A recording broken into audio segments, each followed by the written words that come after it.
Sa video na ito alamin natin ang tunay na nangyari sa biglang pagpanaw sa anak ni Kuya Kim na si Eman Atienza. Isang malungkot na balita ang bumulabog sa publiko nitong October 24, 2025 matapos na lumabas ang ulat na pumanaw sa murang edad na 19 ang anak ni Kim Atienza na si Eman Atienza. Hindi tinukoy kung kailan at ano ang sanhi ng pagpanaw ni Eman, ngunit binanggit sa post na may pinagdadaanan itong mental health issue. Naulila ni Eman ang kanyang mga magulang at mga kapatid na sina Jose at Iliana. Si Eman ay bunso sa 3 anak ni na Kuya Kim at Felicia. Si Eman ay aktibong nagsusulong ng mental health awareness gamit ang kanyang social media platforms upang magbahagi ng sariling karanasan. Ayon sa mga ulat, nagsimula si Eman na sumailalim sa therapy noong siya'y 12 anyos. Mula noon, naging bukas siya tungkol sa kanyang pinagdadaanan at nagbigay inspirasyon sa mga kapwa kabataan na dumaranas ng katulad na laban.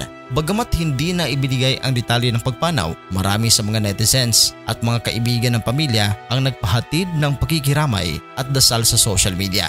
Matapos naman ang mga agam-agam ng publiko ukol sa tunay na sanhi ng kanyang pagpanaw, may lumabas na report mula sa media outlets sa ibang bansa tungkol sa tunay na nangyari. Ayon sa The Economic Times, isang Indian English language na pahayagan, natagpuang walang buhay si Eman Atienza sa kanyang tahanan sa Los Angeles, California noong October 22, 2025. Batay sa opisyal na ulat ng Los Angeles County Medical Examiner Coroner, kinumpirmang nagpakamatay si Eman sa pamamagitan ng pagbigti gamit ang lubid. Ang malungkot na pagtuklas sa kanyang tirahan sa Los Angeles ay nagdulot ng matinding dalamhati sa kanyang pamilya at sa kanyang mga taga-subaybay. Patuloy pa rin ang investigasyon ng Los Angeles Police Department at ang Medical Examiner Coroner's Office upang alamin ang buong detalye sa likod ng kanyang pagpanaw o kung may foul play ba na nangyari. Sa ngayon, wala pang karagdagang impormasyon na ibinahagi ang mga otoridad habang nagpapatuloy ang kanilang masusing pagsusuri sa mga pangyayari. Kumakalat naman ngayon sa social media